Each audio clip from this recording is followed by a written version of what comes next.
ভিডিওটি দেখার আগে সবার কাছে ছোট্ট একটা রিকোয়েস্ট করতে চাই, প্লিজ প্লিজ প্লিজ যারা ভিডিওটি দেখবেন সবাই একটা করে অবশ্যই সাবস্ক্রাইব করে যাবেন যদি ইউটিউব থেকে দেখে থাকেন, আর ফেসবুক থেকে দেখে থাকলে অবশ্যই ফলো করে দিবেন।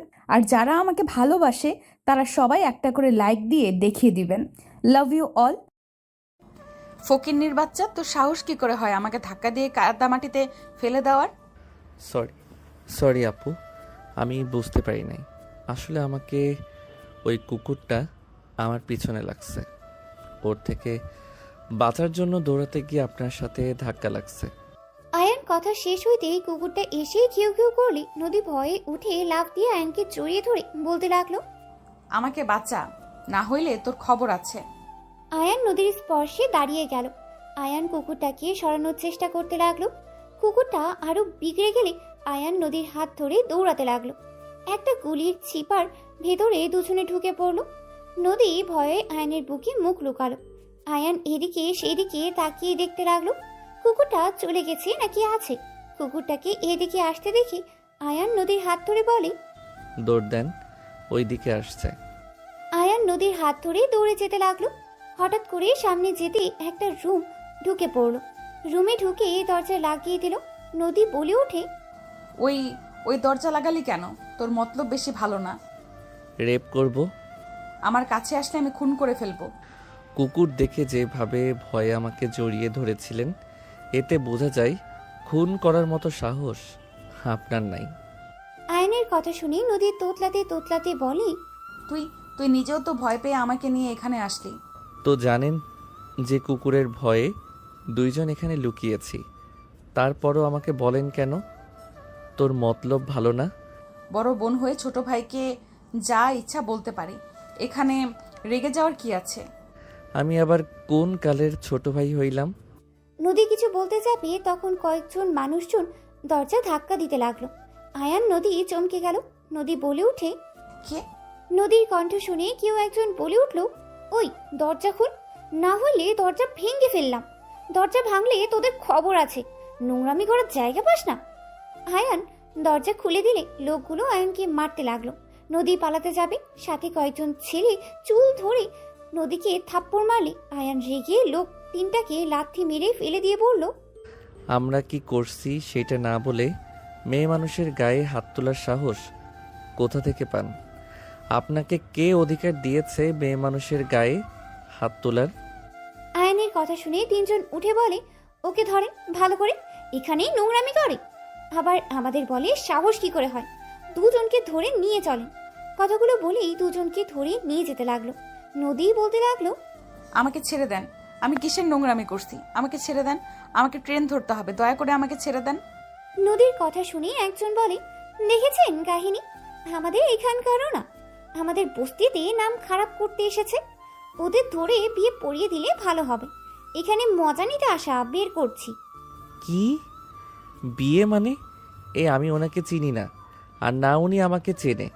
আপনারা কি যাতা বলছেন? আমাকে যেতে দেন, আমি ওকে চিনি না, ওই আমাকে চেনে না। দুজনের কথা শুনে একজন থাপ্পড় মেরে বলে, আমাদের বোকা মনে হয়? আর মজা নেওয়ার সময় ভালো লাগে, বিয়ে করতে মন চায় না? বিয়ের কথা বলছি আর তখন একে অপরকে চিনেই না। এই নোংরামি বের করছি, ওয়েট। দুজনকে টেনে নিয়ে যেতে লাগলো। কিছু দূর নিয়ে গেলে আয়ান নদী নিজেদের মুখ ঢেকে রাখার চেষ্টা করতে লাগলো। দুজনকে টেনে কাজী অফিসে নিয়ে চলে গেল। আয়ান নদী দুজন বারবার অনুরোধ করতে লাগলো ছেড়ে দেওয়ার জন্য। সবাই মেরে ধরে জোর করে বিয়ে পড়িয়ে দিল। আর দুজনকে বলল, নেক্সট টাইম যদি তোমাদের এইখানে দেখি কপালে দুঃখ আছে, নোংরামি করতে আছোস তাই না? গলির ভেতর থেকে শুরু করে সোজা আমার ঘরে গিয়ে নোংরামি মন চাইছে গলায় চেপে ধরি। আমার রুমটাই খারাপ করে দিল। কথাগুলো বলেই লোকটা চলে গেল। নদী কান্না করতে বলে উঠে, তোর জন্য এসব হইল, তুই ইচ্ছে করে এসব করছস, তোরে আমি খুন করে ফেলবো। আয়ানকে নদীর মারতে যাবে, সাথে সাথে আয়ান নদীর হাত ধরে ফেলে, বলে, দেখেন, আমি এখানে কাজের জন্য এসেছিলাম, আমি চাকরি খুঁজতে এসেছি। আমি কিভাবে ইচ্ছে করে এসব করব? আমার ফ্যামিলি জানলে কতটা কষ্ট পাবে আপনি জানেন? চুপ কর, তুই ইচ্ছে করে করছস। তোর সাথে দেখা হওয়ার পর থেকে যত ঝামেলা হচ্ছে, তুই সব নষ্টের মূল। আজব তো, সব দোষ আমার নিজের। মনে হয় নাই আপনাকে বলছিলাম আমাকে জড়িয়ে ধরতে, নিজেই জড়িয়ে ধরে এখন আমার উপরে দোষ চাপাচ্ছেন। দেখেন, এখানে আমারও দোষ নাই, আপনারও নাই। ওঠেন, কাজী অফিসে বসে থাকবেন নাকি? আমি এখন বাসায় যাব। কিভাবে আমার ট্রেনও ছেড়ে দিয়েছে 10 মিনিট আগে। আপনি এখানে কেন এসেছিলেন? এক ফ্রেন্ড দেশের বাইরে গেল, ওর সাথে দেখা করতে এসেছিলাম। বাহিরে চলেন, ওনারা বিয়ে করবে। আয়ান নদী কাজী অফিস থেকে বের হয়ে গেল। নদী বাইরের একটা বেঞ্চিতে বসে কান্না করতে লাগলো। আয়ান বলে ওঠে, কান্না কেন করেন? আপনি আপনার ফ্রেন্ডদের বাসায় যান, সকালে ট্রেনে চলে যাইয়েন। আমার ফ্রেন্ড এখানে হোটেলে উঠেছিল, ওই অলরেডি বের হয়ে গেছে। ও, তাহলে আর কি? হোটেলে খুঁজেন, রুম পেলে চলে যান। আপনাকে দেখে তো বড়লোক মনে হচ্ছে। অহংকার তো বড় লোকদের মতো। কি বললি? আমি অহংকারী? কই না তো।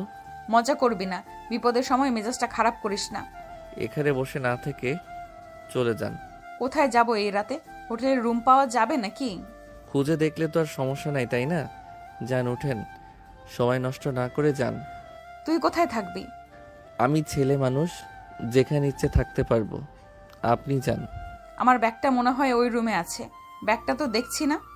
চলেন, ব্যাগ নিয়ে আসি। নদী আয়নের সাথে যেতে লাগলো। ওই গলি দিয়ে ঢুকে লোকটার রুমের সামনে গিয়ে নক করলে লোকটা দরজা খুলে বলে, ওই কিরে, তোরা দুজন এখানে কেন? ব্যাগটা? আয়ান রুমের ভিতরে ঢুকে ব্যাগটা নিয়ে নিল। ব্যাগ নিয়ে নদীকে বলে, চেক করেন সব ঠিক আছে নাকি। নদী ব্যাগ চেক করে দেখে ওর টাকা নেই। নদী বলে ওঠে, সব ঠিক আছে, বাট টাকাগুলো নাই। নদীর কথা শুনে লোকটা দুজনকে ধাক্কা দিয়ে বের করে দিয়ে বলে, তোদের টাকা কোথায় ফেলছিস সেখানে গিয়ে খোঁজে, এখান থেকে যা। কথাটা বলেই দরজা লাগিয়ে দিল। আয়ান দরজা ধাক্কা মারতে যাবে, নদী বলে উঠে, থাক, বাদ দাও। এখানে ঝামেলা করলে আমাদের বিপদ, যেহেতু আমরা এখানে নতুন। ওই টাকা নিয়েছে। আমি জানি, বাট ঝামেলার দরকার নেই। কার্ড দিয়ে টাকা বের করতে হবে। নদী আয়ানকে টেনে নিয়ে গেল। আয়ান নদীকে নিয়ে সোজা কার্ড থেকে টাকা তুলতে নিয়ে গেল। আয়ান বাইরে দাঁড়িয়ে থাকলো। নদী টাকা বের করে বাইরে আসলে আয়ান বলে, আপনি তাহলে চলে যান, হোটেল খুঁজতে আমি চলে গেলাম। কোথায় থাকবে তুমি? স্টেশন যাব, ওইখানে আমার জন্য বেস্ট হবে। তুমি তো হোটেলে উঠতে পারো। গরিব ঘরের সন্তান আমি, হোটেলে থাকার মতো টাকা আমার নাই। আপনি যান, আমি আসছি। আয়ান চলে যেতে নিলে নদী পেছন থেকে ডাক দিয়ে বলল, তুমি চাইলে আমার সাথে যেতে পারো। 2টা রুম নিব। স্টেশনে থাকা ঠিক হবে না। বলার জন্য ধন্যবাদ, বাট আমি যেতে পারবো না। তুমি চাইলে আসতে পারো। আর এখন তো তুমি আমার হাজবেন্ড হয়ে গেছো। তুমি না মানলেও তুমি আমার হাজবেন্ড, আর মানলেও এটা অস্বীকার করা যাবে না। তাই তুমি আসতে পারো। সকাল হইলে যার যার পথ ধরলে হবে। না, আমার জন্য টাকা নষ্ট করতে হবে না। আমি স্টেশন থাকতে পারবো, আর এইটা আমার অভ্যাস আছে, আগেও থেকেছি, তাই চিন্তা করবেন না। আপনি চলেন, যান। আয়ান হাঁটতে লাগলো। নদী আয়ানের পেছন পেছন যেতে লাগলো। আয়ানের ফোন বেজে উঠলে আয়ান ফোন রিসিভ করে কথা বলতে লাগলো। আয়ান বেশ কিছু দূর গিয়ে পেছনে তাকাতেই দেখে নদী। আয়ান নদীকে দেখে বলে, কি ব্যাপার, আপনি এখানে? আমার ক্ষুধা লাগছে, চলো রেস্তোরাঁয় যাই, দুজন খেয়ে আসি। বিল আমি দিব, চলো। দেখো, একা একটা মেয়েকে রেখে চলে যাওয়ার কিন্তু ঠিক না। হোটেলে যদি রুম না পায় তখন আমি একা কোথায় যাব? আপনি আমার সাথে এত ভালো ব্যবহার কেন করছেন? আপনিও জানেন আমাদের বিয়েটা দুর্ঘটনায় হয়ে গেছে। এখানে আমরা কেউ মানি না, সো সেখানে আপনি এত ভালো ব্যবহার করেন না তো। আমি মেয়ে মানুষ, একা থাকা সম্ভব না। এখানে তেমন কিছু চিনি না। এখানে বখাটে ছেলেরা ধরলে আমি কি করব? রাতটা একটু আমার সাথে থাকলে কি তোমার অনেক বড় ক্ষতি হয়ে যাবে? আমাকে ভয় লাগছে না নাকি? আমি যদি আপনার সাথে উল্টাপাল্টা কিছু করি তখন কি করবেন? তুমি তো হাজব্যান্ড হও, আর আমার মনে হয় না তুমি ওইরকম কিছু করবে। দূর, বারবার হাজব্যান্ড বলবেন না তো। ওকে, সরি, বাট চলো যাই। আরে মনে করো আমি ট্রিট দিচ্ছি। রেস্তোরাঁ যেতে পারবো না, পাশে ওইদিকে অনেক ভাতের হোটেল আছে, যদি খেতে পারেন তাহলে আমার সাথে আসেন। ওকে। নদী আয়ানের সাথে যেতে লাগলো। আয়ান খুঁজতে খুঁজতে একটা হোটেলের ভিতরে চলে গেল। আয়ান নদীকে বুঝতে গিয়ে নিচে সামনে বসলো। ওয়েটার আসলে আয়ান বলে, কি কি পাওয়া যাবে? আয়ানের কথা শুনে বলে ওঠে, খিচুড়ি, মাংস, রুটি, ভাত, ডিম ভুনা, ছোট মাছ, বড় মাছ, যেইটা খান। আয়ান নদীর দিকে তাকিয়ে বলে, কি খাবেন বলেন? সব দিন 2 প্লেট করে। কি বলেন? এত খারাপ কে খাবে? তুমি খাবা? আমিও খাই না।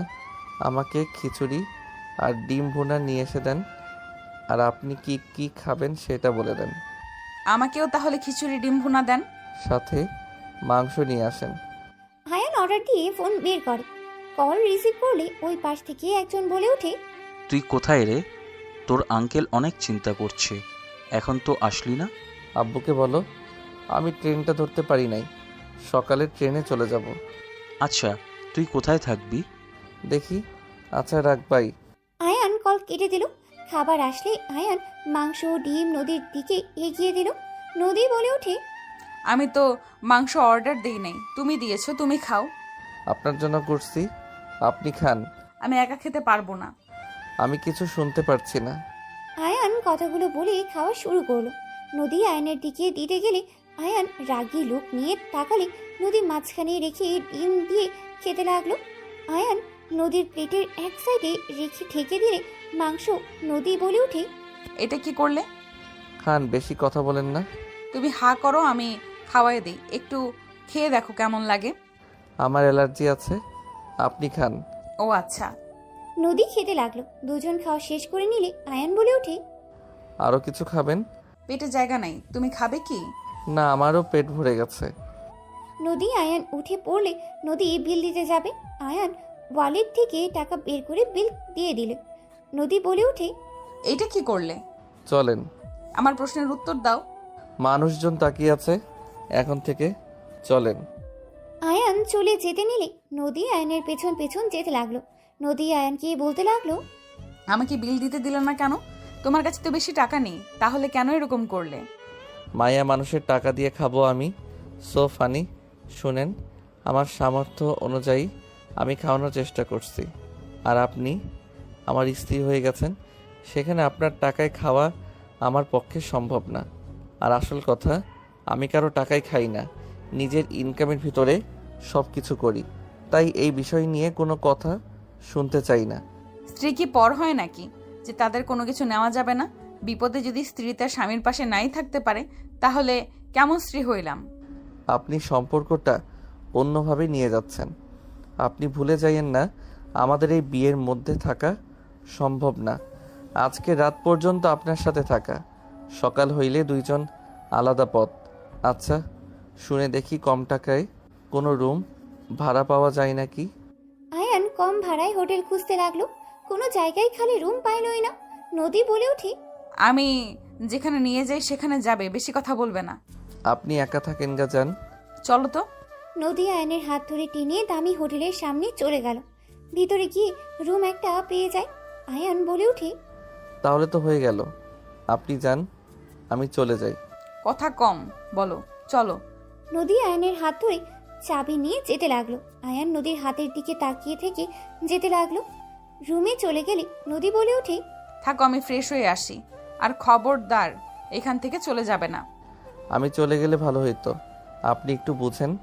রিল্যাক্স। আবার কোনোদিন দেখা হইলে ভাড়া অর্ধেক অর্ধেক দিও, তাহলেই হয়ে যাবে। নদীর কথা শুনে আয়ান বলে ওঠে। ওকে। নদী ওয়াশরুমে চলে গেল। নদী ফ্রেশ হয়ে আসলে আয়ান চলে গেল। আয়ান ফ্রেশ হয়ে সোফায় বসে পড়ল। নদী বলে ওঠে, ওকে শুয়ে পড়ো, আমার অনেকটা টায়ার্ড লাগছে। ওকে, শুয়ে পড়েন। আয়ান সোফায় শুয়ে পড়লে নদী বলে ওঠে, তুমি চাইলে খাটে শুয়ে পড়তে পারো, মাঝখানে পার্টিশন দিয়ে রাখতে পারো। না, আমার হাত পা তুলে দেওয়ার অভ্যাস। আপনি থাকেন ওইখানে, গুড নাইট। আয়ান চোখ বন্ধ করে শুয়ে পড়ল। আয়ান ঘুমিয়ে গেলে নদী আয়নের দিকে তাকিয়ে থাকতে লাগলো। 2 বছর পর। স্যার, আমি নিঃস্বার্থভাবে আপনার কোম্পানিতে কাজ করলাম, আর আপনি আজ বলছেন আমি আপনাদের লিঙ্কগুলো অন্য কোম্পানিতে বিক্রি করে দিয়েছি।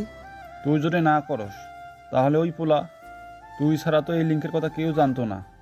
দেখেন স্যার, আমি কিছু করি নাই, আমাকে ফাঁসানো হচ্ছে। এই অফিসে কেউ এমন কিছু করছে, আপনি ভালো করে খোঁজ নিয়ে দেখেন।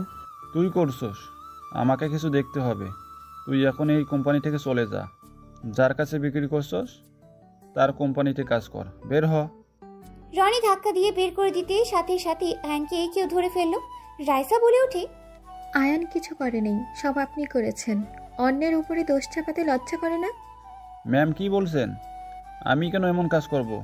রাইসা ফোন চালু করে ভিডিও ফুটেজ দেখালে রনি ঢোক গিলতেই লাগলো। রনি কিছু বলার আগে কার্ড দিয়ে বের করে দিল। রাইসা আয়ানকে বলল, আয়ান, তোমার সাথে কিছু কথা ছিল। ধন্যবাদ ম্যাম, আমাকে এভাবে বাঁচিয়ে দেওয়ার জন্য। ধন্যবাদ দিতে হবে না আয়ান, আমার সাথে একটু আমার কেবিনে আসো। রাইসার সাথে আয়ান তার কেবিনে চলে গেলে আয়ান কেবিনে ঢুকতেই রাইসা দরজা লাগিয়ে দিলে আয়ান চমকে উঠল। আয়ান বলে ওঠে, ম্যাম দরজা লাগিয়ে দিচ্ছেন কেন? ভয় পেও না, বসো এখানে। আয়ান আস্তে আস্তে ভয়ে সোফায় বসলে রাইসা বলে ওঠে, আরে এত ভয় কেন পাচ্ছ? আমি কি খেয়ে ফেলবো নাকি? শোনো, তোমার জন্য একটাই অফার আছে। কি অফার ম্যাম? তুমি তো এতিম, তাই না? হুম। আমাকে বিয়ে করবে? রাইসার কথা শুনে আয়ান লাফ দিয়ে উঠে পড়ে বলে, ম্যাম কি বলেন? আরে সিরিয়াসলি না, তুমি 3 মাসের জন্য আমার হাজবেন্ড হবে। আমার ফ্যামিলির সামনে শুধু আমার হাজবেন্ড হয়ে থাকবে। এর বিনিময়ে যত টাকা চাও আমি সব দিব, শুধু 3 মাস আমার হাজবেন্ড হয়ে থাকতে হবে। ম্যাম এসব কি বলেন? আপনি আপনার ফ্যামিলিকে কেন ঠকাবেন? আমি ঠকানো কাজের ভিতরে নাই। আপনি অন্য কাউকে দেখেন। আয়ান, আমার ব্যাপারটা বোঝো। আমার বয়ফ্রেন্ড এখন খুব ব্যস্ত, ওই দেশে আসতে তাও 1 বছরও লাগতে পারে। এতদিন আমার ফ্যামিলি কখনোই আমাকে রাখবে না। যদি স্বামী নিয়ে যায় তাহলে ওরা রাগারাগি করলেও আমাকে অন্য কারোর সাথে বিয়ে দিবে না। আমি আমার বয়ফ্রেন্ডকে ছাড়া কাউকে বিয়ে করতে পারবো না। প্লিজ তুমি আমাকে সাহায্য করো। ম্যাম ফ্যামিলিকে ঠকানোর মতো জঘন্য কাজ আমি করতে পারবো না। আপনি আমাকে ক্ষমা করে দেন। আপনি অন্য কাউকে দেখেন, আমাকে দয়া করে ছেড়ে দেন। আয়ান, আমার বয়ফ্রেন্ড একমাত্র তোমাকে বিষয় করেছে। ওয়েট, আমি তোমাকে ওর সাথে কথা বলিয়ে দিই, তাহলেই বুঝতে পারবে। রাইসা কল করতে লাগলো। কল রিসিভ করলেই রাইসা বলে ওঠে, জান, তোমাকে যে আমার এক এমপ্লয়ের কথা বলতাম, তুমি যাকে বাঁচাতে আমাকে কাছে ভিডিও ফুটেজ দিলে, তুমি একটু ওর সাথে কথা বলো। ওই ছেলেটা রাজি না। না, ওই রাজি হতে চাচ্ছে না, তুমি এটুকু বোঝাও না। আচ্ছা, ওর সামনে ফোনটা ধরো। রাইসা ফোনটা আয়নের সামনে ধরলে আয়ন সাথে সাথেই ফোন কেটে দিয়ে বলল, ঠিক আছে, আমি আপনার হাজবেন্ড হতে রাজি আছি। রাইসার অবাক হয়ে বলে ওঠে, কি হলো? এটাই তুমি রাফির সাথে কথা না বলে এভাবে কল কেটে দিলে, আর এখন বলছো হাজবেন্ড হতে রাজি আছো?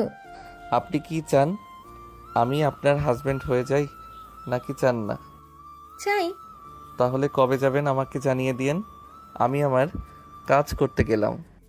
তুমি কি রাফিকে চেনো? না, আমি কিভাবে ওনাকে চিনবো? তাও ঠিক।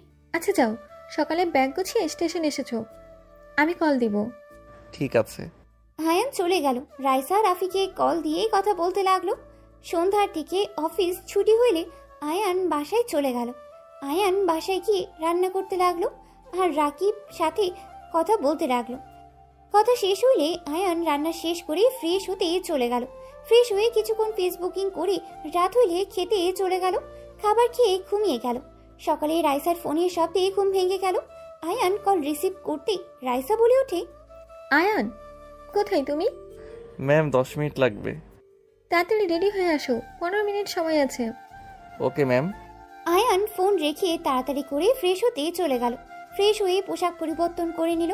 তাড়াতাড়ি করে ব্যাগ গুছিয়ে তাড়াতাড়ি করে বাসা থেকে বের হয়ে গেল। আয়ান রিক্সা নিয়ে সোজা স্টেশনে চলে গেল। স্টেশনের সামনে গিয়ে দেখে ট্রেন চলে এসেছে। রাইসা উঠতে যাবে। আয়ান দৌড়ে রাইসার সাথে উঠে পড়ল। রাইসা আয়ানকে দেখে বলল, আসলে তাহলে এতক্ষণ কই ছিলে? আমি তো ভেবেছিলাম তুমি আসবে না। আমি যেহেতু কথা দিয়েছি সেখানে আমি কথা রাখবই। চলো। রাইসার সাথে আয়ান চলে গেল। নিজেদের সিটে বসে পড়ল। রাইসা রাফির সাথে ফোনে কথা বলতে লাগলো।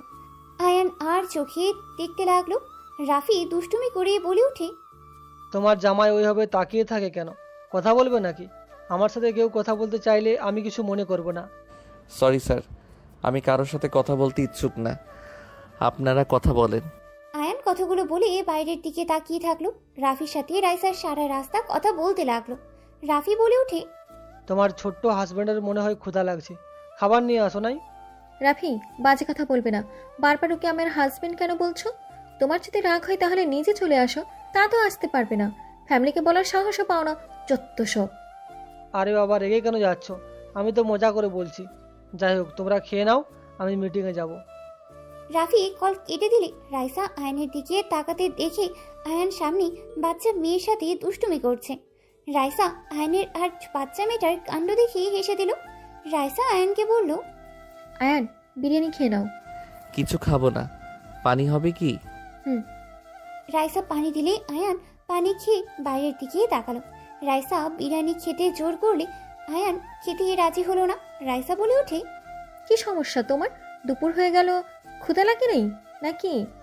আপনি খান তো। আয়ান কথাগুলো বলে কানে হেডফোন দিয়ে সুরা শুনতে লাগলো। 5টার দিকে স্টেশন থেকে নেমে পড়লো। আয়ান নিজের ব্যাগ কাঁধে নিয়ে রাইসার লাগেজ নিয়ে যেতে লাগলো। রাইসা আয়ানের পেছন পেছন যেতে লাগলো। আয়ান স্টেশন থেকে বের হইলে রাইসা বলে ওঠে, আসি।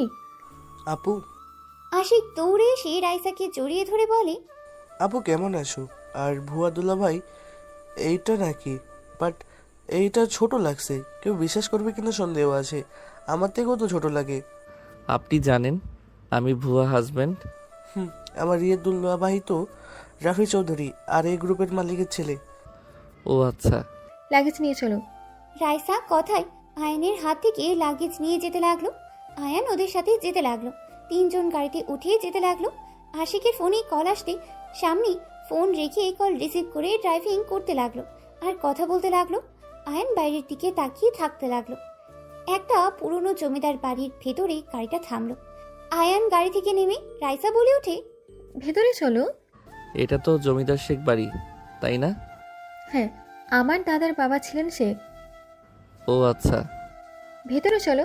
আর তোমাকে দুপুরে যা যা বলেছিলাম মনে আছে? জি ম্যাম। বউবালা শেখো। ম্যাম কি? সরি। আয়ান রাইসা আশিকের সাথে যেতে লাগলো। ভিতরে ঢুকলে রাইসাকে সবাই জড়িয়ে ধরলো। রাইসা সবার সাথে কথা বলতে লাগলো। হঠাৎ করে আয়নের চোখ সিঁড়ি বয়ে নামা মেয়েটার দিকে গেল। আয়ন চমকে গেল। রাইসা মেয়েটাকে দেখে জড়িয়ে ধরে বলল, কেমন আছোস? আলহামদুলিল্লাহ, অনেক শুকিয়ে গেছিস। খাবার ঠিক মতো খাস না নাকি? নাটক কম করো পিও। নিজের দিকে তাকিয়ে অন্যজনের দিকে তাকিয়ে কথা বলেন। রাইসার কথা শুনে সবাই হেসে দিল। নদীর আম্মু সামনের দিকে তাকিয়ে বলে ওঠে, আশিক, এই ছেলেটাকে। নদীর আম্মুর কথা শুনে আয়ান সালাম দিল। নদী আয়নের দিকে তাকালে বুকের ভিতর ঠুক করে উঠল। রাইসা নদীকে ছেড়ে দিয়ে বলে, বড় আম্মু, আমার হাজবেন্ড আয়ান। আর এইদিকে আছো? সরি, সবার সাথে কথা বলতে গিয়ে তোমার সাথে পরিচয় করে দিতে ভুলে গেছি। রাইসার কথা শুনে নদী কয়েক পা পিছিয়ে গেল। সাথে সবাই থমকে গেল।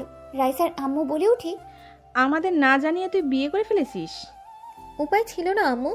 তোর দাদু, আব্বু, চাচুরা জানলে কি হতে পারে ভাবতে পারছিস? আর তুই কিভাবে আমাদের না জানিয়ে বিয়ে করলি? আমাদের তো একবার জানাতে পারতি। কি জানাবো? তোমরা কি বলেছো আমি আসলে আমাকে বিয়ে দেবে? তো আমি আমার বয়ফ্রেন্ডকে বিয়ে করে নিয়েছি। আর আমি বিয়ে করে সোজা এখানে নিয়ে এসেছি। বাসর তো আর করি নাই, তাই না? বউ কি ধরনের কথা বলো? বড়দের সাথে এভাবে কেউ কথা বলে নাকি? জান, চুপ করো। আমি কথা বলছি তো। কাকি বাদ দেন তো। আব্বু, চাচু, দাদুকে শান্ত কিভাবে করতে হবে সেটাই নিয়ে ভাবতে হবে। সত্যি কি তোরা বিয়ে করছোস রাইসা? এই ছেলেকে দেখে তো ছোটদের মতো লাগছে। ওই আমার জুনিয়র, বাট আমরা একে অপরকে ভালোবাসি। বয়স কোনো ব্যাপার না। যান, চলো রুমে যাই। রাইসা আয়নের হাত ধরে নিয়ে যেতে লাগলো। নদীর থ হয়ে এক নজর তাকিয়ে আছে। আয়ান নদীর দিকে তাকিয়ে ভাবতে লাগলো, শেষমেশ কিনা নিজের শ্বশুর বাড়িতে চলে আসলাম। আল্লাহ জানে উনি মনে মনে কি ভাবছে। আবার যদি রেগে আমার নামে মামলা দেয়, কারণ আমি তো তাকে ডিভোর্স দেই নাই। কি যে করব আল্লাহ ভালো জানে। আয়ানকে নিয়ে সোজা রাইসা রুমে চলে গেল। আয়ান হাত সরিয়ে দিয়ে বলে, আপনি বড়দের সাথে এমন ব্যবহার করেন কিভাবে? আর বাসর কথা বলতে লজ্জা লাগে না? এই, তোমার সাথে কি সত্যি বাসর করবো নাকি? চুপ থাকো, আমার ফ্যামিলির ব্যাপার আমি বুঝে নিব। যাও ফ্রেশ হয়ে নাও। রাইসা আয়ানকে ওয়াশরুম দেখিয়ে দিলে আয়ান ব্যাগ থেকে শার্ট প্যান্ট বের করে ওয়াশরুমে চলে গেল। গোসল করে পোশাক চেঞ্জ করে বের হইল। বারান্দায় শার্ট প্যান্ট মেলে দিয়ে খাটে এসেছে বসলো। রাইসা ওয়াশরুমে চলে গেল। গোসল করে বের হইলে নদী রুমের ভিতরে ঢুকলো। রাইসা নদীকে দেখে বলে, কিছু বলবি? দুলাভাইকে নিয়ে নিচে আয় খেতে। নদী, তুই একটু ওকে খাবার এখানে দিয়ে যা, আমি একটু বের হব, আমার কাজ আছে। কোথায় যাবেন? আপুর সাথে দেখা করতে যাব, কোম্পানির বিষয়ে কিছু কথা ছিল। ও আচ্ছা। রাইসা চলে গেল। নদী নিচে গিয়ে খাবার নিয়ে এসেছে। রাইসার রুমে ঢুকলো। আয়ান নদীকে দেখে উঠে বসে পড়লো। নদী টি টেবিলের ওপরে খাবারগুলো রেখে বলল, খেয়ে নেন দুলাভাই। এইটা আপনাদের বাসা? আপনার বোন হয় রাইসা? আপনি তো অনেক চালাক মানুষ। আপনাকে দেখে বড্ড অবাক হইলাম। আমার কেন জানি মনে হচ্ছে আপনি ইচ্ছে করে রাইসাকে ফাঁসিয়ে এই বাসায় এসে ঘর জামাই হয়েছেন। ঠিক বলছেন। আপনারা তো বড়লোক মানুষ, আপনাকে বিয়ে করে তো কোনো কিছু পেলাম না, তাই আর কি আপনার বোনকে ধরলাম। আপনার বোনকে ধরে লাভ হয়েছে। আপনার বোনের কোম্পানি আছে, নিজস্ব সব কিছু আছে। আমার আর অভাব থাকলো না, পায়ের উপরে পা তুলে বসে খাবো। আয়নের কথা শুনে নদী রেগে আয়নের কাছে গিয়ে আয়নের কলার ধরে রেগে বলে, তুই আমাকেও সেদিন ফাঁসিয়েছিলি তাই না? ওরা তোর লোক ছিল তাই না? তুই যদি ভেবে থাকস রাইসার মাধ্যমে এই বাড়ির দিকে নজর দিবি, তাহলে জীবনে বড় ভুল করবি। আমি বেঁচে থাকতে তোকে কিছুই করতে দিব না। নদীর কথা শুনে আয়ান হাসতে লাগলো। নদী রেগে থাপ্পড় মারতে যাবে, সাথে সাথে আয়ান নদীকে খাটের উপরে ফেলে দিয়ে নদীর দুই হাত চেপে ধরে। ঠোঁটজোড়া নিজের দখলে নিয়ে নিল। নদীর চোখ বড় বড় করে ফেললো। নদী আয়নের থেকে ছোটার চেষ্টা করতে লাগলো। আয়ান নদীর পেটে হাত দিয়ে নদী কেঁপে উঠল। 3 মিনিট পর নদীর ঠোঁট ছেড়ে দিলে নদী চোখের পানি গড়িয়ে পড়তে লাগলো। নদী আয়নের দুই গালিয়ে থাপ্পড় মারতে লাগলো।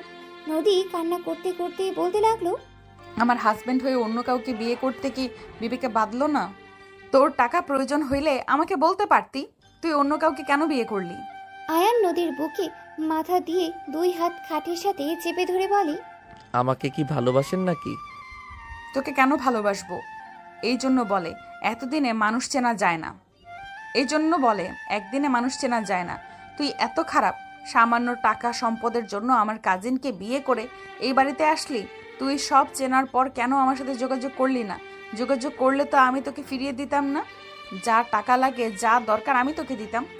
নদী কথাগুলো বলে অচরে কান্না করতে লাগলো। আয়ান বুকের ওপর থেকে মুখ তুলে ঠোঁটে আলতো করে কিস করে। চোখের পানিগুলো ঠোঁট দিয়ে চুষে নিতে লাগলো। নদী কেঁপে কেঁপে উঠতে লাগলো। আয়ান বলে ওঠে, আপনি তো আমাকে ভালোবাসেন না, তাহলে আপনার থেকে কিভাবে কিছু চাইতাম বলেন? উল্টা আপনি আপনার ফ্যামিলিকে দিয়ে আমাকে মারতেন, তাই আপনার বোনকে বেছে নিলাম। ছাড় আমাকে, আমার বোনকে নিয়ে সুখে থাক, আমাকে ছেড়ে দে।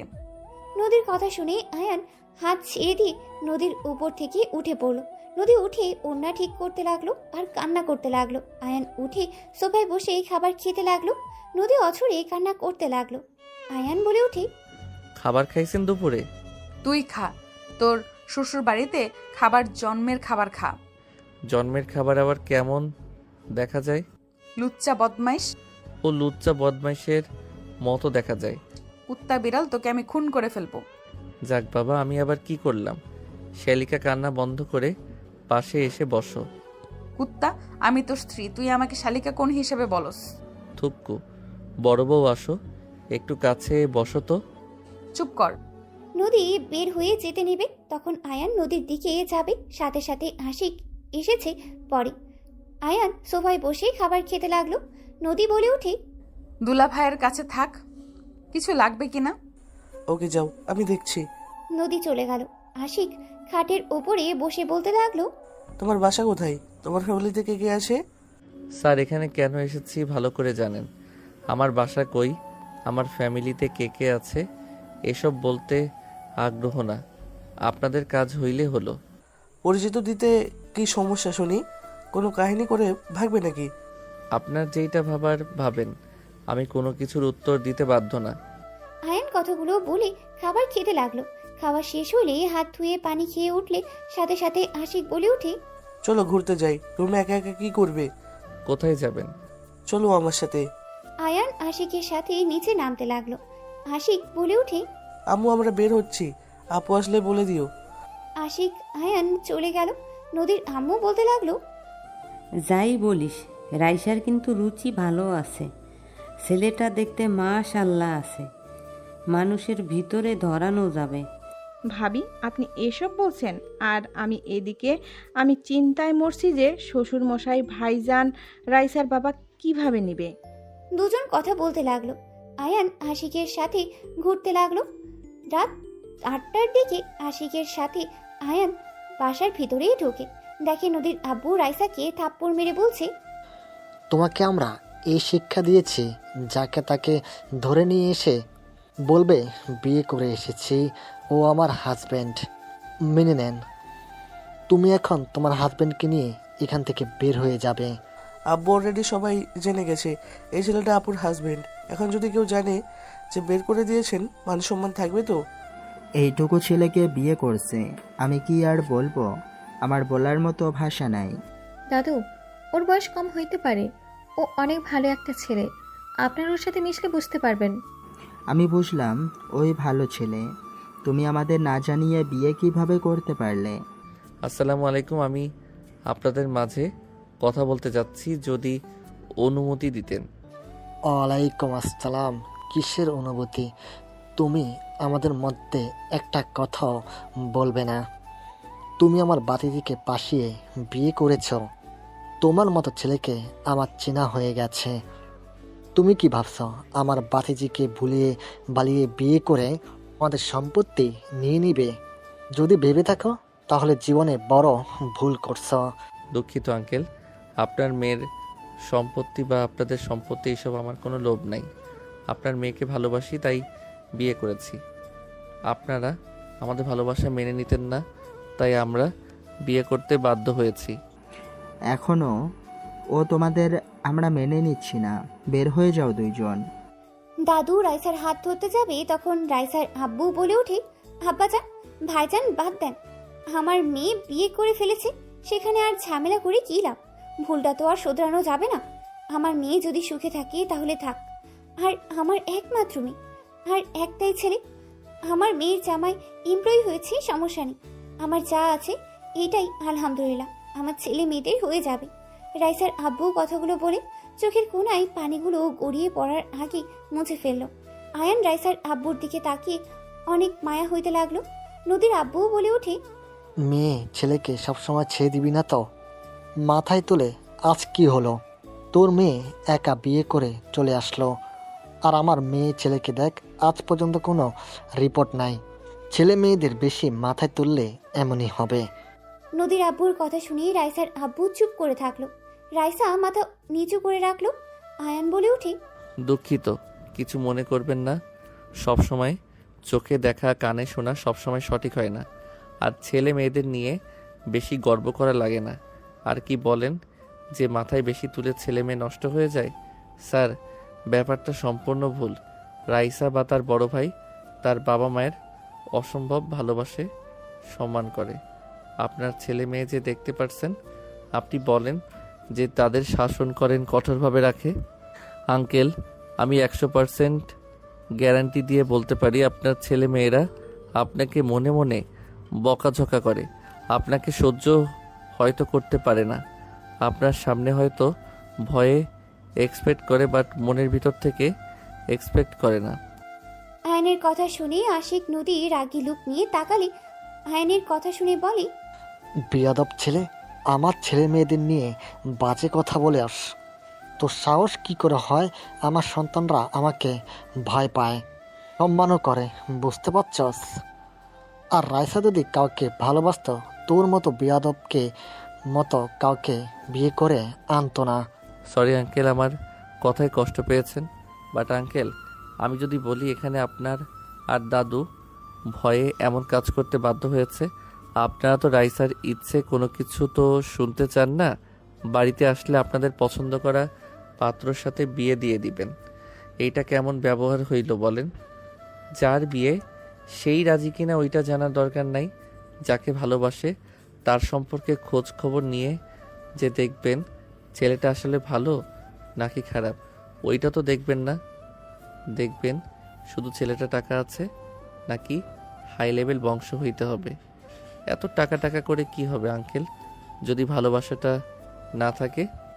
আয়নের কথা শুনে রাইসার আব্বু বেশ ভালো লাগলো। নদীর আব্বু রেগে বলে ওঠে, তুই কি বলতে চাস? হ্যাঁ, আমরা আমাদের সন্তানের ভালো চাই না, খারাপ চাই না কি? আঙ্কেল আমি সেইটা বুঝাই নাই। আসলে সমস্যা কি জানেন, মাঝে মাঝে বাবা মায়েরা সন্তানের ভালো করতে গিয়ে সন্তানের খারাপ ভবিষ্যৎটা খারাপ করে দেয়। আঙ্কেল সবসময় টাকার পিছনে ছুটবেন না, মানুষ ব্যবহার দেখবে, মেয়ে ভালো দেখবে কিনা সেটা দেখবে।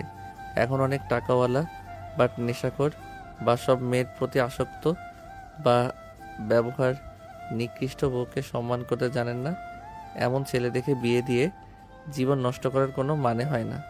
তাই না? তা তুই অনেক ভালো ছেলে, এটা বোঝাতে চাচ্ছিস নাকি? তোর মতো দুই পয়সার ছেলের সাথে নিজের মেয়েকে বিয়ে দিব নাকি? আমি বলি নাই আমি ভালো। আয়ান আর কিছু বলার আগেই রাইসা বলে ওঠে, আয়ন চুপ করবি প্লিজ, অনেক জ্ঞান দিয়েছো, দয়া করে চুপ করো। রাইসার কথা শুনে আয়ান চুপ হয়ে গেল। নদীর আব্বু রেগে বলে ওঠে, আব্বা, আপনি তাকিয়ে কি দেখছেন? আপনার ছেলেকে এতটুকু ছেলে এসে অপমান করছে আর আপনি চুপচাপ শুনে যাচ্ছেন, কেউ কোনো প্রতিবাদ করছেন না। ছেলেটা ছোট হইলেও আসলে অনেক কিছু ঠিক বলছে। আব্বু, তুমি ওদিকে টানছ। আচ্ছা বাদ দে, মেজো যেহেতু মেনে নিয়েছে সেখানে আমার কথা বলে কি লাভ? রাইসা, ওকে নিয়ে রুমে যাও। রাইসা আয়ানকে ইশারা করলে আয়ান রাইসার সাথে যেতে লাগলো। নদী আয়নের দিকে তাকিয়ে আছে। আয়ান নদীর দিকে তাকিয়ে চোখ টিপ মারলে নদীর রাগে গজগজ করতে লাগলো। নদীর আব্বু রেগে চলে গেল। নদীর আম্মু বলে ওঠে, বাবা, এইটুকু ছেলে না, কত বড় বড় কথা। এখনকার ছেলেমেয়েরা অনেক পাকনা। আয়ান ছোট হলেও কথাগুলো কিন্তু সঠিক বলেছে। পাকনামি করা লাগবে না তোর, যা এখান থেকে। রাইসার আব্বু চলে গেল। দাদুও নিজের রুমে চলে গেল। আয়ান রাইসার সাথে রুমে গেলে রাইসা রেগে ধমকে সুরে বলে ওঠে, এই তোমাকে আমি এইসব শিখিয়েছি? বড় আব্বুর সাথে যে তর্ক করলে মেরে হাড্ডি ভেঙে দিত। আব্বু চুপ করেছিল জন্য কিছু করলো না। আব্বু যদি কিছু বলতো আমাদের বিরুদ্ধে গেলে মেরে বের করে দিত। Sorry ma'am. রাইসার ফোন বেজে উঠলে রাইসার বারান্দায় চলে যায়। আয়ান খাটের উপরে বসে চিন্তিত হয়ে বসে থাকলো। আয়ান মনে মনে ভাবতে লাগলো, আমি কি কাজটা ঠিক করছি? লোকটার চোখে আমি স্পষ্ট কষ্টের ছাপ দেখলাম। উনি হয়তো কল্পনাও করতে পারছে না তার মেয়ে এমন একটা কাজ করতে পারে। আমি কি ওনাকে সব সত্যিটা বলে দিব? না থাক, সত্যিটা বলে দিলে অন্য ঝামেলা হয়ে যাবে। আয়ান কথাগুলো ভাবতে লাগলো। 10টার দিকে রাইসাদের ডাকলে আয়ান রাইসা দুজন নিচে চলে গেল। আয়ান সবার সাথে ডাইনিং টেবিলে বসতে যাবে, তখনই নদীর আব্বু এসে বললেই, সামান্য একজন এমপ্লয়ি হয়ে বসদের সাথে খেতে বসতে চায় কোন সাহসে? এই ছেলে, নিচে গিয়ে বসো। Sorry sir. শফিক, চুপ কর তো। আয়ান, তুমি বসো আমাদের সাথে। ও যদি আমাদের সাথে খায়, আমি খাওয়ার বাদ দিয়ে উঠে যাব। নদীর আব্বুর কথা শুনেই কিছু বলবে, তখন আয়ান বলে ওঠে, স্যার আপনি থাকেন, সমস্যা নাই, আমি নিচে বসছি। আয়ান এক সাইডে গিয়ে ফ্লোরে বসলে নদী আয়ানের পাশে গিয়ে বসলো। আশিকও চলে গেল। রাইসাও আশিকের পাশে বসে পড়লো। নদীর আব্বু রেগে বলে ওঠে, কিরে, তোরা ওখানে বসলি কেন? আম্মু, কাকি, আমাদের এখানে খাইতে দেন। আপনারা আমার সাথে কেন বসছেন? আমি গরিব ঘরের সন্তান, আপনারা যান। আমার সাথে বসা আপনার জন্য ঠিক না। তুমিও মানুষ, আমরাও। ওয়েট, আমি নিয়ে আছি। আশিক নদী উঠে খাবার নিয়ে আসতে গেলে নদীর আব্বু রেগে নদীর গালে থাপ্পড় মারতে গেলে আশিক সামনে দাঁড়ালে ওর গালে গিয়ে থাপ্পড়টা পড়লো। দাদু রেগে বলে ওঠে, আমার দাদু ভাইদের গায়ে হাত তোলার সাহস তোকে কে দিল? ওদের মতো থাকতে ওদের দে সব কিছু জোর করে চাপিয়ে দেওয়ার চেষ্টা করিস না। আব্বাজান, প্লিজ, আপনি আমাদের মধ্যে নাক গলাবেন না। একজন তো ধরে নিয়ে এসেছে বস্তির টোকাইকে, আবার এটা যে কি করবে সেটাই ভেবে পাচ্ছি না আমি। এত বড় সাহস, আমাকে বলস আমি নাক গলাই? দাদু নদীর আব্বুর কথা সহ্য করতে না পেরে বুকে ব্যথা উঠে গেল। আয়ান দৌড়ে গিয়ে দাদুকে ধরে ফেললো। নদী দাদুকে ধরে বলতে লাগলো, দাদু কি হলো? আপনার অনেক ব্যথা করছে, আপনি শান্ত হন। আব্বু, আপনি এইটা কি করলেন? আপনি জানেন দাদুকে রাগানো যাবে না, তারপরও আপনি সেই কাজটাই করলেন। নদীর আব্বু থমকে গেল। তাড়াতাড়ি করে দাদুকে ধরতেই রাইসার আব্বু হাত সরিয়ে দিলে আয়ান দাদুকে কোলে তুলে নিয়ে বলে, ওনাকে হসপিটালে নিয়ে যেতে হবে, এভাবে এখানে রাখা যাবে না। আশিক আয়ানের সাথে ধরে নিয়ে যেতে লাগলো। আয়ান আশিকের পেছন পেছন সবাই যেতে লাগলো। নদীর আব্বু চোখ দিয়ে পানি পড়তে লাগলো। আয়ান গাড়িতে তুলে দিল। নদী রাইসা ওর দাদুকে ধরে কান্না করতে লাগলো। আয়ান ড্রাইভারের কাছ থেকে চাবি নিয়ে ড্রাইভিং করতে লাগলো। আশিক আয়ানকে রাস্তা চিনিয়ে দিতে লাগলো। আয়ান হসপিটালের সামনে গিয়ে থামিয়ে তাড়াতাড়ি করে আশিকের সাহায্য নিয়ে দাদুকে নিয়ে হসপিটালে চলে গেল। নার্স এসেছে, দাদুকে নিয়ে চলে গেল। নদী রাইসা কান্না করতে লাগলো। আয়ান নদী রাইসাকে বসিয়ে দিয়ে বলতে লাগলো, দুইজন কান্না থামান, কিছু হবে না। আল্লাহর কাছে দোয়া করেন, আর এইভাবে কেউ কান্না করে নাকি? কান্না থামান তো। দাদুর কিছু হয়ে গেলে আমি কার সাথে আবদার করব? কে আমাকে বুঝবে, ভালোবাসবে? আমার কিছু হলে কে আগে এসেছে পাশে দাঁড়াবে? ওনার কিছু হবে না, আল্লাহর কাছে দোয়া করলে তো পারেন। অ্যান্ড তুমি চুপ করবে? আমাদের কষ্ট তুমি কি বুঝবে?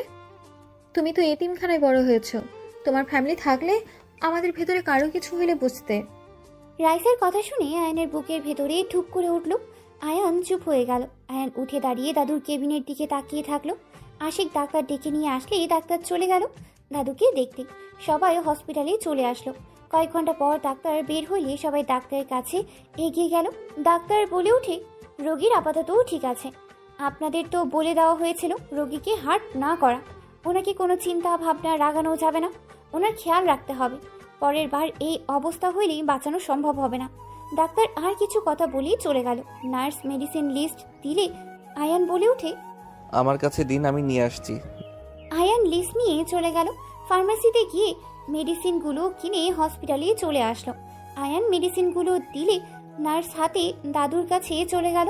5 দিন পর দাদুকে হসপিটাল থেকে বাসায় নিয়ে আসা হয়েছে। দাদু খাটে শুয়ে থেকে কিছু ভাবছে। আয়ান বলে উঠল, দাদু আসবো। দাদু ইশারা করলে আয়ান ভিতরে গিয়ে দাদুর পাশে চেয়ার টেনে বসে পড়ল। কি ব্যাপার দাদু, দাদিমাকে মিস করেন নাকি? তুমি কিভাবে বুঝলে? ওই তো আপনার বুকের ভিতর থেকে শব্দ হচ্ছে, উনি বলল, সেটা শুনে বললাম। আয়ানের কথা শুনে দাদু হেসে দিয়ে বলে, তোমাকে প্রথম দেখে ভেবেছিলাম তুমি অনেক গম্ভীর টাইপের। এই 5 দিনে যা বুঝলাম। কি বুঝলেন? ফাজিল নাকি?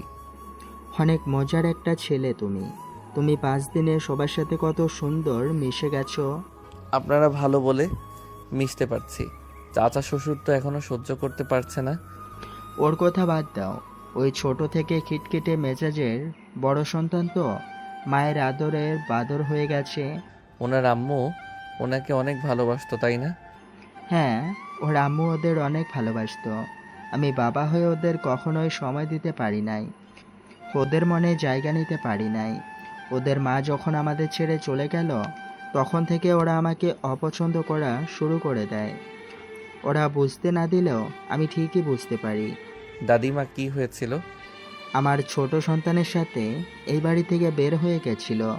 সেই যে চলে গেছে, আর কোনোদিন তার দেখা পাই নাই। অনেক খোঁজ নিয়েছি, কিন্তু কোথায় থাকে এটাও বের করতে পারি নাই। 20 বছর আগে একবার পত্রিকার কাগজে তাকে দেখেছিলাম। বিজনেসম্যান নাম্বার 1 হিসাবে পরিচয় পেয়েছে। দাদিমা এখন কোথায় জানেন না, আর আপনি তার ঠিকানা পান নাই? পেয়েছিলাম, কিন্তু তার সাথে দেখা করতে পারি নাই। সেই সুযোগটা পাওয়ার আগেই জেলখানায় জায়গা হয়ে যায়। মানে কি বলেন? জেলখানায় মানে? আমার 3 বছরের জেল হয়েছিল। পরিচিত একজন মিথ্যা মামলায় ফাঁসিয়ে দিয়েছিল। জেল থেকে বের হয়ে সোজা দেশে চলে আসি। সবাই ভেবেছিল আমি মারা গেছি। ও আচ্ছা। একটাই কথা বলবো। জি বলেন। তোমার মাঝে আমি আমার ছোট ছেলের অনেক মিল পাই। তোমার হাসি, তোমার চলাফেরা আমার ছেলের মতো। আমার ছেলে তোমার মতো করে হাসতো। ওই খুব বুদ্ধিমান ছিল। তোমাকে দেখলে আমার ছেলের কথা মনে পড়ে যায়। আপনার ছেলের নাম কি, আর তার কি কোনো ছবি আছে? আমার ছেলের নাম দাদু পুরো কথা শেষ করবে তখনই আয়ানের ফোন বেজে উঠলে আয়ান দাদুকে বলে, দাদু থাকেন, একটা মিটিং আছে, বউকে জানাতে হবে। আয়ান কথাগুলো বলে রুম থেকে বের হয়ে ফোনে কথা বলতে বলতে যেতে নিলে হঠাৎ করে কেউ পেছন থেকে টান দিয়ে রুমের ভেতরে নিয়ে গেল। আয়ান কল কেটে দিয়ে পিছনে ঘুরে তাকাতে সাথে সাথে নদী আয়ানের ঠোঁটজোড়া নিজের দখলে নিয়ে নিল। আয়ান নদীর কোমর ধরে ঠোঁটজোড়া ওপরে অত্যাচার করতে লাগলো। 3 মিনিট পর ছেড়ে দিলে নদী বলে উঠে, তোর বউকে তুই টাচ করস নাই, আমি জানি তোদের বাসর আজ হবে। তার আগেই আমি তোর ঠোঁটগুলো ইউজ করলাম। শুধু ঠোঁট, অন্য কিছু ইউজ করবেন না?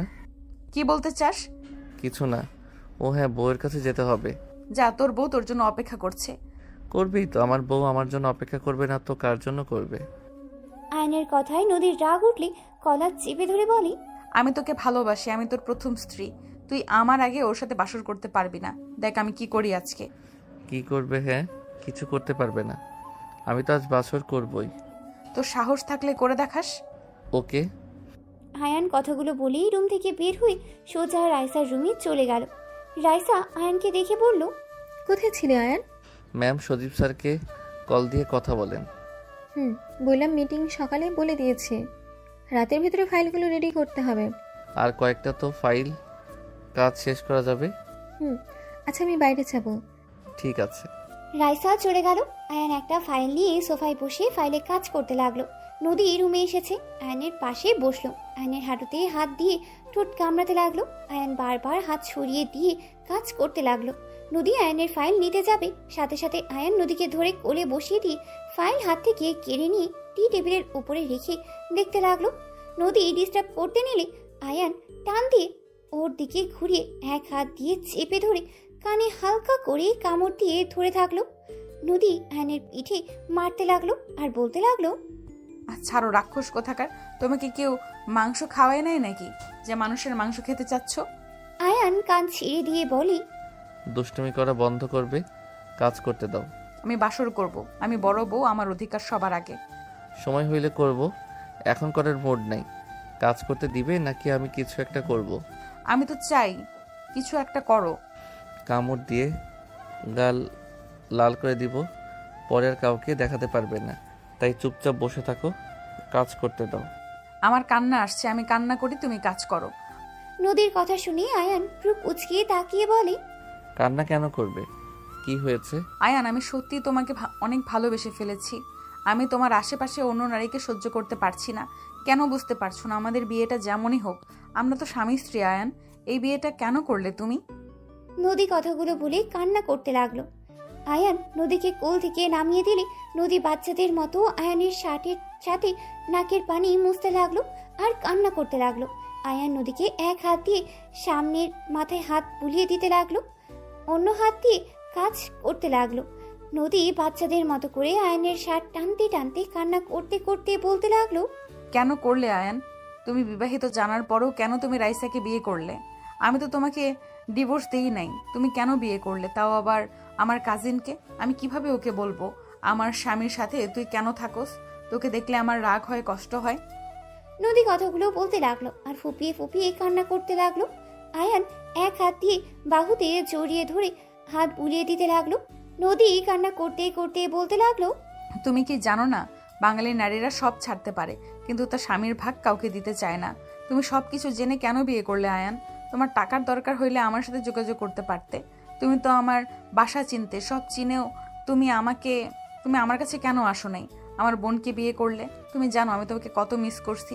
আমি তোমাকে নিয়ে সব সময় ভাবতাম। তুমি বিয়েটা না মানলেও আমি তো বিয়েটা মেনে নিয়েছিলাম আয়ান। নদী কথাগুলো বলতে বলতে কান্নায় ভেঙে পড়লো। আয়ান নিজের কাজ রেখে নদীর দিকে তাকিয়ে 2 হাত দিয়ে চোখ মুছে দিতে লাগলো। নদীর রেগে হাত সরিয়ে দিতে লাগলো। আয়ান জোর করে নদীকে জড়িয়ে ধরে বলতে লাগলো, কান্না থামাও, কেউ এসে যাবে। তোমার মনে কি কারোর প্রতি কোনো দয়া মায়া হয় না? তোমার মন এতটা পাষাণ কেন? আমি এমনই, আমার কারোর প্রতি মায়া হয় না। আমার প্রতি একটু মায়া জন্মালে কি ক্ষতি হবে? হ্যাঁ, কান্না থামাও, কথায় কথায় কান্না করবে না তো। এইটার খুব বিরক্ত লাগে।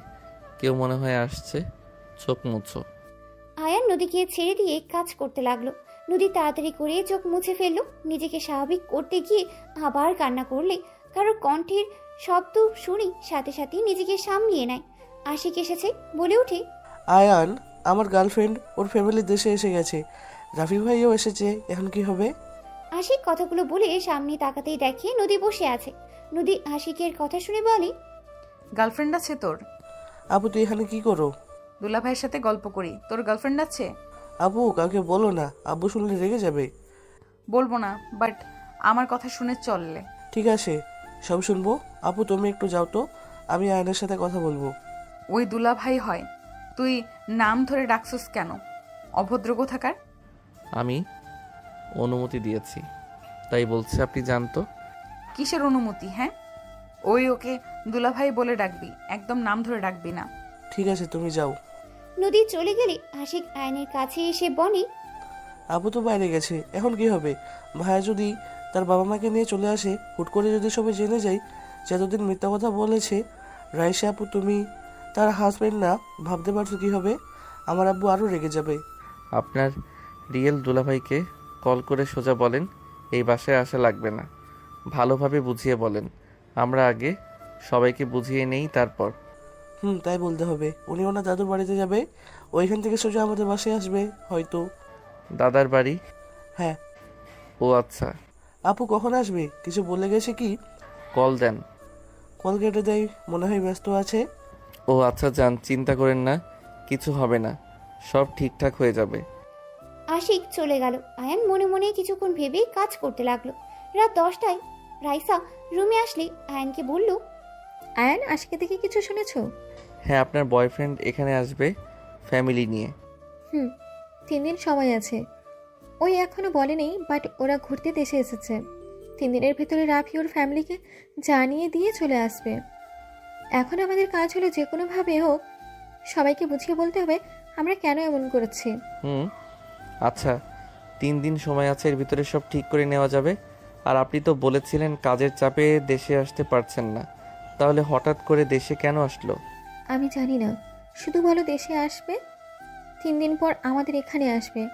আমার মাথায় কিছু কাজ করছে না, ওর মাথায় যে কি ঢুকে আছে কে জানে। ও আচ্ছা। রাইসা কিছু বলবে তখনই রুমি নদী ভিতরে ঢুকে বলে, রাইসা, হ্যাঁ বল।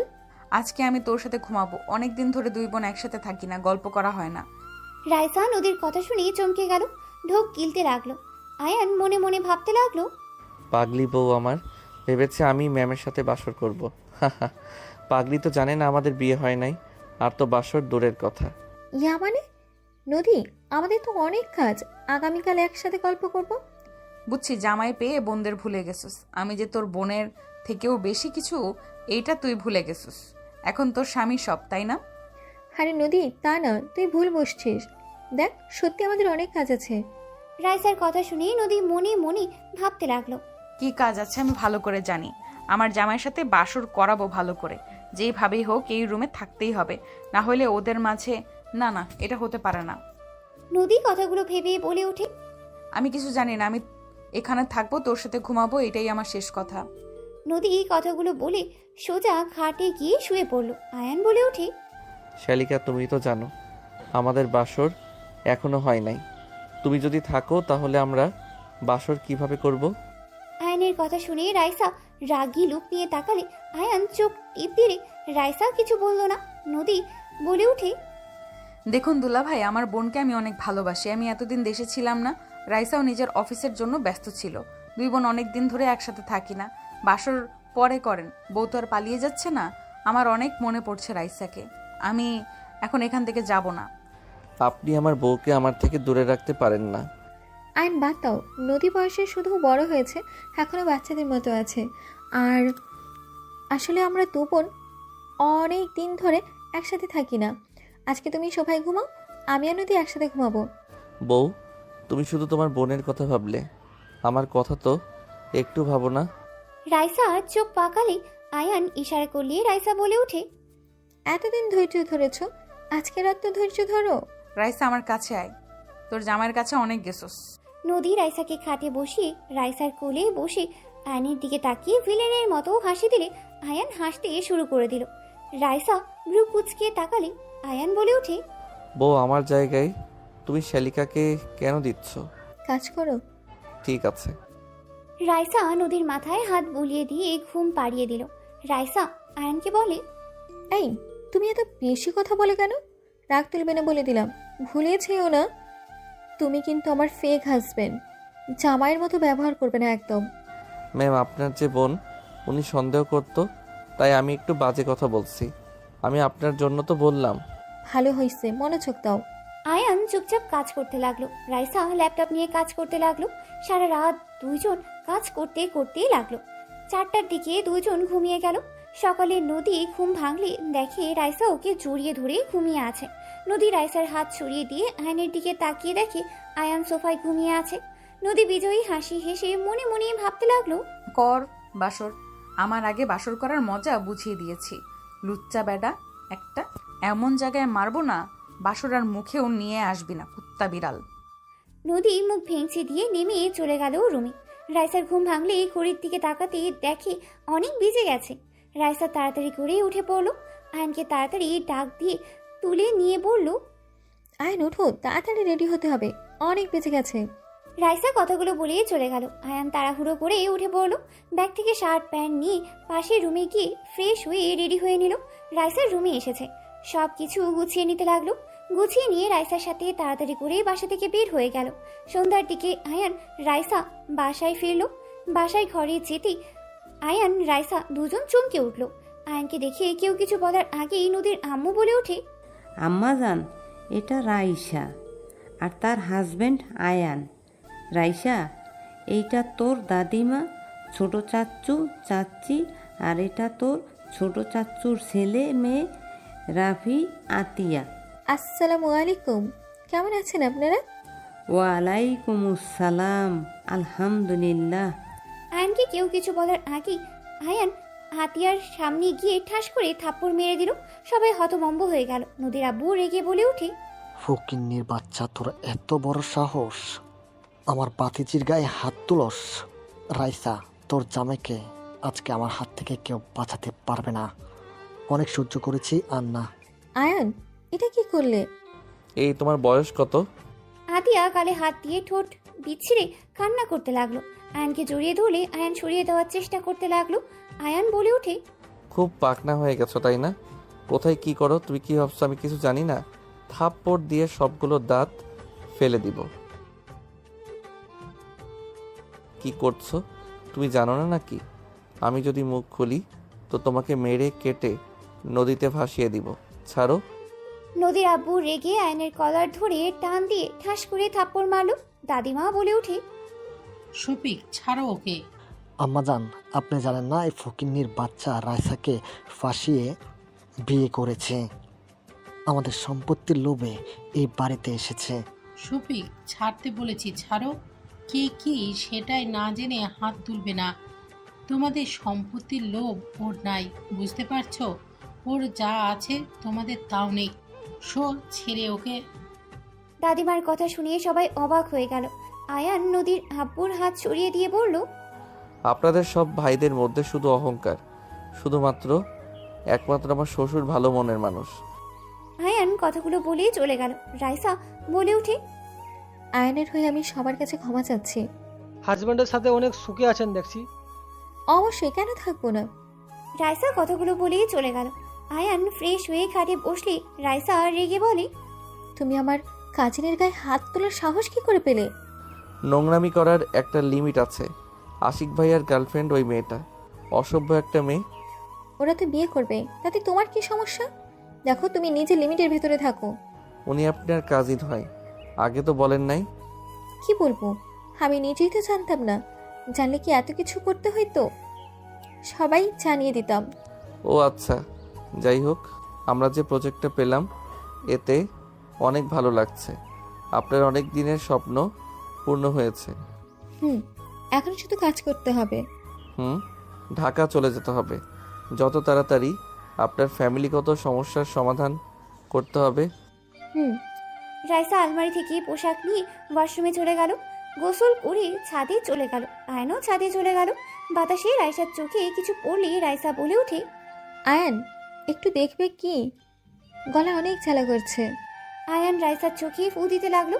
হঠাৎ করে ছাদে সবাই চলে আসলে সবাই হালকা করে কাশি দিলে আয়ান পিছনে ঘুরে দেখে নদী, রাফি, আতিয়া, আশিক আর কিছু কাজিনরা দাঁড়িয়ে আছে। নদী রেগে হাত মুঠো করে দাঁতে দাঁত চেপে বলে, সব কিছুতে একটা লিমিট থাকে। ছাদে এসেছে আপনাদের রোম্যান্স করতে হবে, নোংরামি করতে লজ্জা করে না? ঘর কি জন্য আছে? বিছানা বালিশ সব নিয়ে এসেছি, এখানে বাসর কর দুইজনে। নদীর কথা শুনে রাইসা রাফির দিকে তাকালো। রাইসা ঘৃণ্য শরীর গুলিয়ে আসতে লাগলো। রাফি কিছু না বলে এক সাইডে চলে গেল। আয়ান নদীর দিকে রাগী লুক নিয়ে তাকিয়ে বলে, আমার বউ, আমি যেখানে ইচ্ছে সেখানে আদর করব। তোমার সমস্যা কোথায়? সব সময় বেশি বুঝবে না। আমার কি সমস্যা হবে? সবার সামনে নোংরামি মেনে নেওয়ার মতো না। আমরা না এসেছি, যদি এখানে বড়রা কেউ আসতো তখন কি হতো? দেখো তো কি আর হইতো। জাস্ট শ্যাট আপ আয়ান, মুখ সামলিয়ে কথা বলো।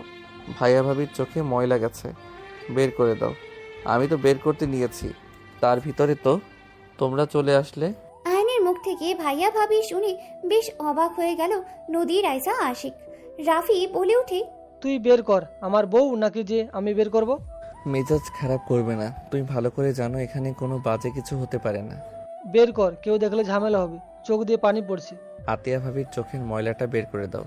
উনি আমাদের ভাবি হয়, আমার বউ না, কাউকে বলো না। বড় ভাইয়া রাইসা আপুকে ভালোবাসে, ওনারা রিলেশনে আছে।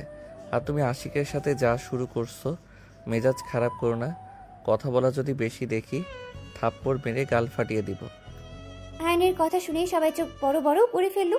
নদী বলে ওঠে, রাইসার সাথে তোমার বিয়ে হয় নাই? না। তুমি ওর সাথে 6 দিন এক রুমে কেন থাকলে? রাতে যেমন দেখছো সেইভাবে থাকি। আশা করি তোমার প্রশ্নের উত্তর পেয়ে গেছো। আর আমাদের নিয়ে বাজে চিন্তা ভাবনা নিয়ে আসবে না। উনি আমার বড় বোন, ভাবি, ম্যামের বাহিরে কিছু না। আয়ান কথাগুলো বলে চলে গেল। রাফি রাইসার কাছে এসেছে, চোখে ময়লা পরিষ্কার করতে লাগলো। রাইসা বলে ওঠে, রাফি, তুমি কি আমাকে ভুল বুঝেছিলে নদীর মতো? তুমি কি ওটাই ভাবছিলে? আরে না, তোমার কি মনে হয় আমি তোমার রুমে সিসি ক্যামেরা রাখার কথা বললেও কেন রাখি নাই? আমি জানি আয়ান তোমার দিকে বাজেভাবে তাকাবে না। আয়ান আমার ছোট ভাই, তোমার দেওয়ার হয়। রাফির কথা শুনে নদী, আশিক, রাইসার চোখ বড় বড় হয়ে গেল। রাইসা বলে ওঠে, কি বলো? আয়ান তোমার ভাই হইলে ওই বস্তিতে কি করে? আর আমাদের অফিসে এত ছোট পদে কাজ কেন করে? ওই আব্বুকে পছন্দ করে না।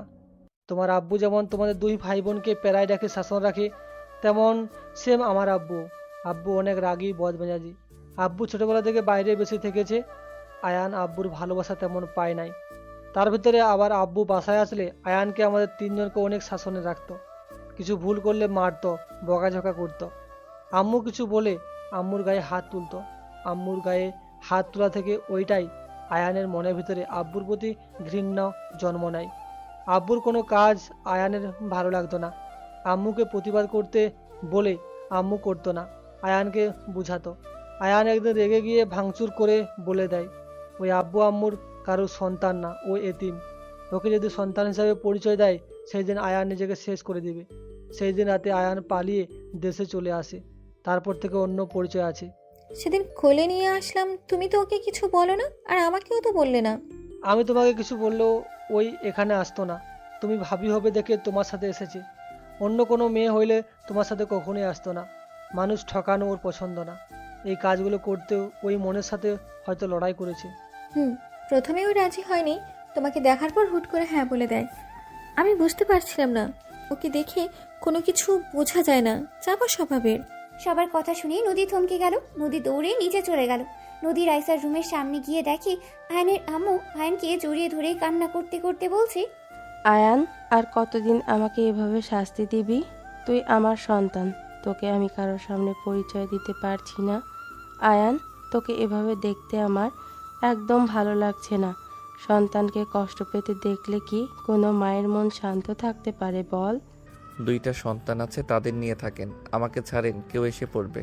আয়ান, রাগ অভিমান কমিয়ে আমাদের সাথে চল না আয়ান। তোর আব্বু তোকে অনেক ভালোবাসে, বিশ্বাস কর। তোর আব্বু বাহিরে রাগী, ভেতরে তার মনটা একদম নরম। তাতে আমি কি করব? ছাড়েন তো। অহংকার ফ্যামিলির সাথে আমার কোনো সম্পর্ক থাকতে পারে না। আপনি এখান থেকে যান। আয়ান কথাটা বলে ওর আম্মুকে সরিয়ে দিয়ে বারান্দায় চলে গেল। আয়ান বারান্দায় দরজা লাগিয়ে দিল। আয়নের আম্মুকে বের হইতে দেখে নদী ওইখানেই চলে গেল। 3 ঘন্টা পর রাইসা রুমে এসেছে। আয়নকে দেখে বলে, আয়ন চলো নিচে খাবার খাওয়ার জন্য আম্মু ডাকছে। খাবো না, আপনি যান। এই তুমি এমন কেন? ঠিক মতো খেতে চাও না? ক্ষুধা না লাগলে আমি কি করব? চলো নিচে খেয়ে নেবে। ভাইয়া আপনার উপরে রাগ করে আছে নাকি? না। আচ্ছা তুমি আমার থেকে লুকালে কেন? তুমি যে রাফির ছোট ভাই। আমি কারো ভাই না, আমি আপনার অফিসের এমপ্লয়ি। যাই হোক আমার সাথে চলো। রাইসা আয়নের হাত ধরে নিয়ে যেতে লাগলো। আয়ন বিরক্ত লাগলে কিছু বলল না। নিচে গেলে রাইসা আয়নের হাত ছেড়ে দিল।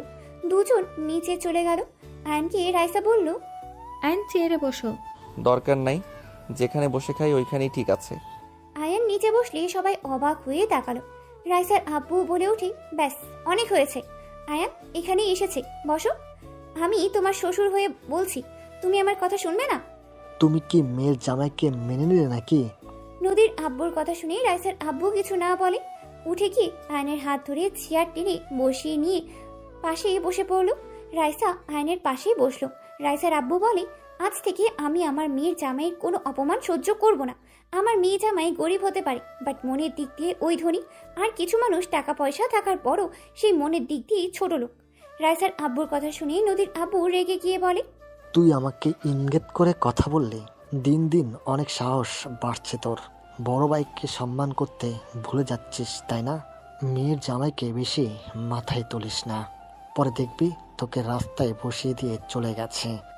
রাইসার আব্বু বলে, আমি বাঁচবো কতদিন? আমার মেয়ে ছেলে সুখে থাকলেই হবে, এক জায়গায় থাকলেই হবে। কি হলো, তাকিয়ে আছো কেন? খেতে দাও আয়ানকে। রাইসার আম্মু সবাই খাবার দিতে লাগলো। আয়নের আব্বু রাগে নিচের দিকে তাকিয়ে থাকলো। সবাইকে খাবার দিয়ে খেতে লাগলো। দাদিমা বলে ওঠে, নাচ জামাই, তুমি খাওয়া শেষ করে একটু আমার রুমে আসো তো, তোমার সাথে আমার কিছু কথা আছে। দুঃখিত, আমার কাজ আছে। আয়নের কথা শুনে নদীর আব্বু রেগে বলে, দেখ তোর মেয়ের জামাইয়ের কত বড় সাহস। আম্মা জানের মুখের উপরে বলে দেয় কাজ আছে। আম্মা জানের থেকে কি ওর কাজ আগে? আয়নের দিকে রাইসার আব্বু বলে, আয়ান বড়রা কিছু বললে শুনতে হয়। দেখো উনি আমার আম্মা যান, তুমি তাকে অসম্মান করাও বিষয়টা খুব দুঃখজনক। দুঃখিত।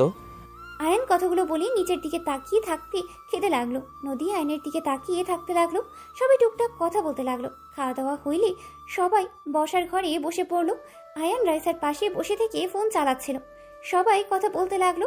হঠাৎ করে আয়নের আব্বু বলে ওঠে, ভাইজান, নদীকে তাহলে আমার বৌমা বানিয়ে নিতে চাই, আপনি কি বলেন? এটা তো খুব ভালো একটা সংবাদ। আমি নদীর জন্য পাত্র দেখতাম। সেখানে যদি রাফি বাবার সাথে বিয়ে হয় তাহলে তো অনেক ভালো হবে। হ্যাঁ, আমাদের মেয়ে আমাদের কাছে থাকবে। আমি এসেছি, আপনার ভাইকে বলেছিলাম, উনি বলল আপনারা রাজি না ও হতে পারেন। আরে না, রাজি কেন হবে না? আমার বাতিদির সাথে তো বিয়ে হবে, সেখানে না করার কোনো প্রশ্নই আসে না। আর এখানে বিয়ে হলে আরো অনেক ভালো হবে। আমার মেয়েকে নিয়ে কোনো চিন্তাই থাকবে না। আয়নের আব্বু আম্মু নদীর আব্বুর কথা বলতে লাগলো। আয়নের দিকে চোখ নদী তাকিয়ে আছে, রাফি রাইসার দিকে তাকিয়ে আছে। আয়ান সবার কথা শুনতে লাগলো। নদী আয়নের দিকে তাকিয়ে বলল, আব্বু আমি বিয়ে করতে পারবো না। নদীর কথা শুনে সবাই অবাক হয়ে গেল। নদীর আব্বু হাসি মুখে বলে, নদী, সব জায়গায় মজা করতে হয় না, এখানে সিরিয়াস ব্যাপারে কথা হচ্ছে। আমি কারোর সাথে মজা করছি না, আমি বিয়ে করতে পারবো না, এটাই আমার শেষ কথা। নদীর কথা শুনে নদীর আব্বু রেগে গিয়ে গালে সজোরে থাপ্পড় মেরে বলে, তোর সাহস কি করে হলো আমার মুখের উপরে না করস? আমি তোকে রাফির সাথে বিয়ে দিব, এটাই আমার লাস্ট কথা। তুই ভালো করে জানিস আমি একবার মুখ দিয়ে যা বের করি সেটাই করি। মেয়ে রাজি না থাকলে তাকে জোর করে বিয়ে দেওয়া ঠিক না আঙ্কেল। আয়নের কথা শুনে নদীর আব্বু রেগে ঘুরে আয়নের কলার ধরে বলে, তুই আমার মেয়ের মাথা নষ্ট করছিস নাকি? তুই তো আমার ফ্যামিলিকে নিজের হাতের মুঠো করে নিয়েছিস। দেখ, আমাকে রাগিয়ে দিস না, তোর জন্য মোটো কিছুই ভালো হবে না। রাইসার আব্বু নদীর আব্বুর হাত ধরে আয়নের কলার ছাড়িয়ে দিয়ে বলে, আয়ন খারাপ কিছু বলে নাই, নদী পছন্দ কি সেটা আগে জেনে তারপর বিয়ে ঠিক করো। মেয়ে রাজি না হলে সেখানে জোর করে বিয়ে দিও না। রাইসার আব্বুর কথা শুনে নদীর আব্বু বলে ওঠে, বাহ, খুব সুন্দর। নিজের মেয়ে তো এম্পায়ারকে বিয়ে করে নিয়ে এসেছে। এখন আমার মেয়ের মাথা জামাইকে দিয়ে খেয়ে নিয়েছে, যাতে আমার মেয়ের গরিব ফকিন্নির সাথে বিয়ে হয়। আমি খুব ভালো করে জানতাম তুই যে আমাদের সন্তান আমাদের ভালো সহ্য করতে পারস না। তুই যে ভালো মানুষের মুখোশ পরে থাকস। তুই যত চেষ্টা কর, আমি আমার মেয়েকে রাফির সাথে বিয়ে দিব। নদীর আব্বুর কথা শুনিয়ে রাইসার আব্বু বলে, নদী আমার মেয়ের মতো, বলতে আমার মেয়েই হয়। আমি ওকে রাইসা এক নজরেই দেখি, কখনোই ওদের আলাদাভাবে দেখিই নাই। আমি কেন চাইবো না আমার মেয়ে ভালো থাকুক? দেখো, মেয়ে কোথায় ভালো থাকবে সেটাই আমাদের বাবা মায়ের দেখা উচিত। মেজু ভাইজান সঠিক কথা বলছে। নদী যদি রাজি না হয়, জোর করা ঠিক হবে না। বাহ, আপনি আবার সন্তানদের কথাও ভাবেন। আরে বিয়ে হয়ে গেলে তখন সব ঠিক হয়ে যাবে। ওদের কথা রাখো তো। কোনো কিছু ঠিক হবে না। আমি বিবাহিত আব্বু, আমার হাজবেন্ড আছে। বিয়ে হওয়ার পর আবার বিয়ে কিভাবে করব? নদীর কথা শুনে সবাই চোখ বড় বড় করে ফেললো। রাইসা বলে ওঠে, নদী কি বলিস? তুই তো কোনোদিন কারোর সাথে প্রেম করিস নাই। তোকে তো কখনো ছেলেদের সাথে কথা বলতেও দেখি নাই। নদীর আম্মু, তোমার মেয়েকে সামলাও। আমার রাগ বেড়ে যাচ্ছে কিন্তু। মা মেয়েকে কি যে করবো। নদী চুপ কর, কী ধরনের কথা বলস? বিয়ে করবি না বলে দিয়েছস, হয়ে গেছে। আবার মিথ্যা কথা বলতে হবে কেন? বিয়ে করেছস। আমি মিথ্যা বলছি না, আমি আসলেই বিবাহিত। তোমার জামাইকে আর কোনোদিন তো ফোন দেওয়া দেখলাম না।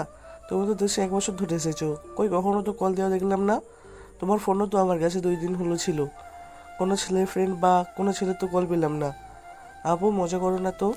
আসলে তোর দোষ না, সব দোষ তোর মায়ের।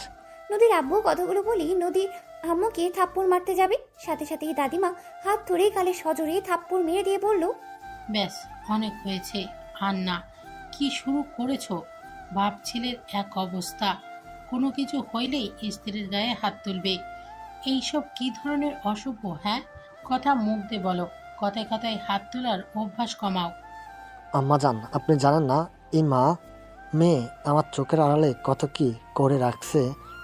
কে জানে, আজ যে মেয়ে মুখের উপরে তো দূর, চোখের উপরে চোখ রেখে কথা বলতে পারতো না, সে মেয়ে আমার মুখের উপরে সোজা বলে দিচ্ছে এ বিবাহিত, বিয়ে করতে পারবে না। মেয়ে বড় হয়েছে, বিয়ে যদি করে থাকে সব দোষ তোর। তোর ব্যবহারে যা দেখতে পারছি, এখানে তোকে না জানিয়ে বিয়ে করবে, এটাই স্বাভাবিক। বড় ভাইজান শান্ত হন, এত রেগে গেলে হবে। নদী আম্মু, তুমি কি সত্যি বিয়ে করছো? জি। তোমার হাজবেন্ড কোথায়? মারা গেছে। আমার জামাই একটা কাপুরুষ, নিজের স্ত্রীকে সবার সামনে পরিচয় দেওয়ার সাহস পায় না। নদীর কথা শুনে আয়ান ভ্যাবাচাকা খেয়ে গেল। আয়ান নদীর পাশে দাঁড়িয়ে বলে, সবাই একটু চুপ করলে আমি কিছু কথা বলতে চাই। তুই আবার কি বলবি? অনেক কথা বলা আছে। আমি এখন যা বলবো কেউ রিয়্যাক্ট করতে পারবেন না, সব কথা শুনবেন।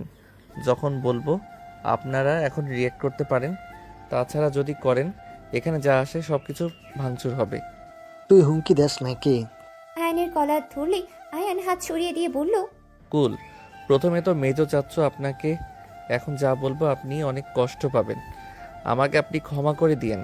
আমি আপনার কথা বলা শুরু করছি। রাইসা ম্যামের সাথে আমার কোনো সম্পর্ক নাই, ওনার সাথে আমার কোনো বিয়ে হয় নাই। আয়ানের কথা শুনে সবার চোখ বড় বড় করে ফেললো। রাইসার আব্বু বলে ওঠে, কি বলছো এসব আয়ান? তুমি বিয়ে না করলে তাহলে এসব মিথ্যা নাটক করার মানে কি? তুমি আমার মেয়ের সাথে এক রুমে থেকেছো, সবাই জানে তুমি আমার মেয়ের জামাই, এখন এসব কি বলছো? মজা করো না আয়ান। আঙ্কেল প্লিজ দয়া করে ভেঙে পড়বেন না, আমি আপনাকে সব কিছু খুলে বলছি। আপনারা ওনাকে অন্য জায়গায় বিয়ে দিতে চাইছেন, উনি অন্য কাউকে ভালোবাসে। তার ফ্যামিলিকে জানাতে পারে নাই দেখে এখানে আসতে পারে নাই। পরে ওনারা উপায় না পেয়ে আমাকে হায়ার করে। আমি আপনাদের ঠকাতে চাই নাই, বাট পরে দেখলাম উনি যাকে ভালোবাসে আমি তাকে খুব ভালো করে চিনি। আমারও পরীক্ষা করার ছিল আসলে আপনার মেয়ে ওই বাড়ির বউ হওয়ার যোগ্য নাকি। কি ফাজিল, তুমি আমাকে পরীক্ষা করছো? সরি, কিছু করার নাই। আপনি যার সাথে সংসার করবেন সেই আমার প্রিয়। তার স্ত্রী খারাপ নাকি ভালো সেইটা তো আমার জানার দরকার ছিল। আপনি অনেক ভালো, আপনি একদম অনেস্ট, যাকে ভালোবাসেন তাকে শুধু ভালোবাসেন, এটা অনেক ভালো লেগেছে। কাকে ভালোবাসে রাইসা? আর সেই ছেলেটা বা কে? ওইটা পরে বলি আন্টি। আর আরেকটা কথা বলার আছে, যেটা শুনলে বড় চাচ্চুর মাথা নষ্ট হয়ে যাবে, এমন কি খুন করতে চাইতে পারে। মানে কি? যা বলবি তাড়াতাড়ি বল। আলহামদুলিল্লাহ, ভাগ্য ভালো আমার ভাতিজিকে বিয়ে করস নাই। আপনার ভাতিজিকে বিয়ে না করলেও আমি তো আপনার মেয়েকে বিয়ে ঠিক করেছি। আয়নের কথা শুনেই সবাই থমকে গেল, চোখ বড় বড় করেই তাকালো। নদীর আব্বু রেগে এই কথা চেপে ধরে বলে, খবরদার আমার মেয়েকে নিয়ে বাজে কথা মুখে নিয়ে আসিস না। কুল চাচ্চু, এত রেগে যাওয়া ভালো না। এটাই সত্যি, আমি আপনার মেয়ের হাজবেন্ড, আর আমাদের বিয়েটা আমাদের ইচ্ছাকৃতভাবে হয় নাই। তুই খবরদার আমাকে কিছুই বলবি না। তোর মেয়ের জামাই এখন আর নাই, আর মেয়ের জামাই আমি বুঝে নেব। চাচ্চু আমাকে মেয়ের জামাই হিসেবে মেনে নিলেন তাহলে? অসম্ভব। কথাগুলো বলে আয়নের মুখে আরেকটা ঘুষি মারতে যাবে, সাথে সাথে আয়নের আব্বু হাত ধরে ফেলে। নদীর আব্বুকে সরিয়ে দিয়ে আয়নের গালে থাপ্পড় মেরে বলল, তুই তো এত জ্ঞানী, এত মহান, ভালো মানুষ, এত মানুষকে বুঝস, তুই এখন বল তুই কি কাজটাই ঠিক করছস? তুই কাউকে কিছু না জানিয়ে বিয়ে কিভাবে করলি? আমার কথার উত্তর দে। আমি ভালোবেসে বিয়ে করি নাই যে আমি কাউকে বলবো বিয়েটা দুর্ঘটনাভাবে হয়েছে। আমাকে পুরো কথা বলার সুযোগ তো দিবেন। ওকে বলতে দেন দয়া করে। আয়নকে ছেড়ে দিলে আয়ন ঠোঁট মুছতে মুছতে সবকিছু খুলে বলতে লাগলো। বলা শেষ হইলে আয়ন বলে ওঠে, এভাবে আমাদের বিয়ে হয়েছে। এখন আপনারা বলেন কিভাবে কাকে জানাবো?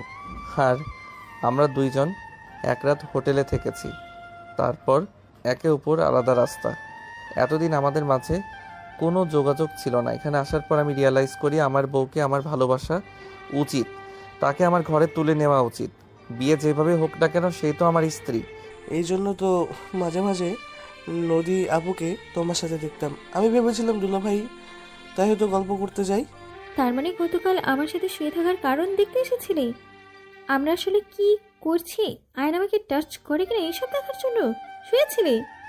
আয়ান আমাকে বলেছিল আমার সাথে বাসর করবে, তাই আমি নিজেকে সামলাতে পারি নাই। আমার রাগ হচ্ছিল আর অনেক কষ্ট হচ্ছিল। নিজের স্বামীকে অন্য মেয়ের সাথে কোন নারী বা দেখতে পারবে, তাই আমাকে এইসব বলছিল জন্য আমি তোদের এক হতে দিব না দেখে গেছিলাম। রাইসা ফিক করে হেসে দিয়ে বলে, পাঁচিল ছেলে, আমার বোন কিভাবে জেলাসি করাইছো কেন? কি করব, একটু দেখা লাগতো আসলে ভালোবাসে নাকি না। Just start up. সবাই চুপ করবে। যাতে যাই হয়ে যাক, আমি তোর হাতে আমার মেয়েকে দিব না। ভালো হয়েছে তোর সাথে আমার মেয়ে থাকে নাই। আমি খুব তাড়াতাড়ি তোর সাথে ডিভোর্স দিব।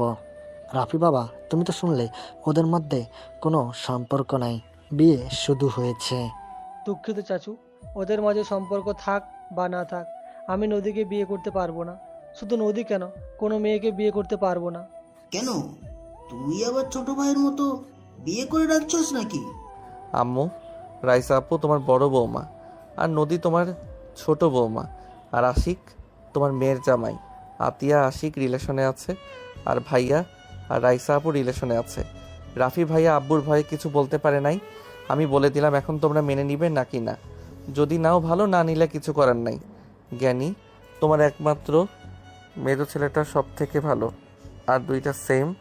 বুঝতে পারলাম না তোমরা যাদের ভালোবেসেছো সেইগুলো এমন কেন হয়েছে। আয়নের কথা শুনে রাইসার আব্বু বলে, আয়ান এইসব কি বলছো? ছোট ভাই, আয়ান তোমাকে আব্বু কেন বলছে? আয়ান আমার সন্তান। আয়নের আব্বুর কথা শুনে সবার চোখ ছানা বড়া হয়ে গেল। দাদিমা বলে ওঠে, হ্যাঁ, আয়ান আমার ছোট নাতি। বড় খোকা, তুই আয়ানকে যেভাবে অপমান করছস, যে ব্যবহারগুলো করছস, শুধুমাত্র আয়ানের জন্য আমি চুপ ছিলাম। আয়ান যা আছে তোর এক ভাগও তাই নেই। আয়ান চাইলে তোর কোম্পানিকে কিনে ফেলে দিলেও ওর ইনকাম কমবে না। আয়ান যদি ছোটর ছেলে হয় তাহলে ও এমপ্লয় কিভাবে হয়? আয়ান আমার উপর রাগ করে পালিয়ে দেশে আসে। ওই আমাকে ঘৃণ্য করে। আমি আমার সন্তানকে দূর থেকে খোঁজ খবর নিতাম, বাট দিনাজপুরে গিয়ে এইসব হয়েছে, এইসব আমি জানতাম না। যাই হোক, অত কথা বলে লাভ নাই। নদী যেহেতু আমার বৌমা হয়ে গেছে, আমার সন্তান খুশি তো আমরাও খুশি। আর রাইসাকে যেহেতু রাফি ভালোবাসে, সেখানে আমার আর কোনো সমস্যাই নাই। যার যার মতো তাদের পার্টনার খুঁজে নিয়েছে, এখানে আর কিছু বলার নাই। বাট আশিক, তোমাদের বিয়ে দিলেও আমার মেয়েকে এই বাড়িতে পাঠাবো না। চাচু, আমি কি করেছি? কেন পাঠাবেন না? তোমরা দুইজন আরো একটু বড় হও, পড়াশোনা শেষ করো, তারপর। আচ্ছা বড় ভাইজান, আপনার কি কোনো আপত্তি আছে? না আয়ান, ক্ষমা করে দিও।